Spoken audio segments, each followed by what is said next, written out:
Hello everyone, this is Dr. Kavya, fertility expert, 49 Hospital, Vizag branch.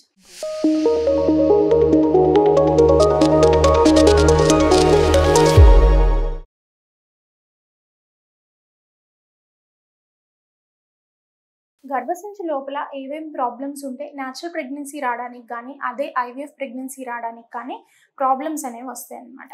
Generally uterus లోపల cavity ఏదైతే ఉందో ఆ cavity balloon లాగా expand అవుతుంది. ప్రెగ్నెన్సీ అనేది పాజిటివ్ వచ్చిన తర్వాత బేబీ ఎదిగే కొద్దీ యూట్రస్కి ఎక్స్పాండ్ అయ్యే కెపాసిటీ అనేది ఉంటుంది అనమాట. సో కొన్ని కండిషన్స్లో అంటే యూట్రస్లో ఏమైనా గడ్డలున్నా, ఫైబ్రాయిడ్స్ ఉన్నా, లేకపోతే అడినోమయాసిస్ వాపు ఉన్నా, ఈ కండిషన్లో ఏంటి అంటే ఎక్స్పాన్షన్ అనేది కొంచెం కష్టంగా ఉండి ప్రెగ్నెన్సీ అనేది పోయే అవకాశం అనేది ఉంటుంది అనమాట. సో కేర్ఫుల్గా మనం ఫైబ్రాయిడ్స్ ఉన్నా, అడినోమయాసిస్ ఉన్నా సరే వాళ్ళకి ట్రీట్మెంట్ చేసిన తర్వాత ప్రెగ్నెన్సీ ప్లాన్ చేసుకోమని చెప్తాం. అదే ఐవీఎఫ్ పద్ధతిలో మేము మెయిన్లీ ఫోకస్ చేసుకునేది ఏంటి అంటే యూట్రస్ లోపల ఏదైతే లేయర్ ఉంటుందో ఎండోమెట్రియం, వాటి మీద ఫోకస్ చేసుకోవడం అనేది జరుగుతుంది. జనరలీ ప్రెగ్నెన్సీ రాకపోవడానికి కారణం గర్భసంచి లోపల అతుకులు, ఎడిషన్స్ ఉన్నా, లేదు పాలిప్స్ అంటారు, పిలకల్ లాంటివి ఏమన్నా ఉన్నా సరే, గర్భసంచిలో ఇన్ఫెక్షన్స్ ఏమన్నా ఉన్నా ఫెయిల్ అయ్యే కెపాబిలిటీ అనేది ఉంటుంది అనమాట.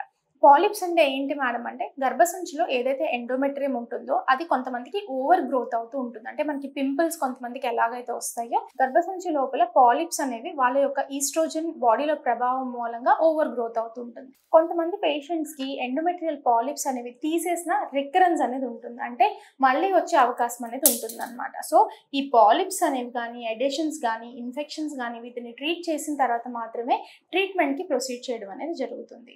Thank you, viewers.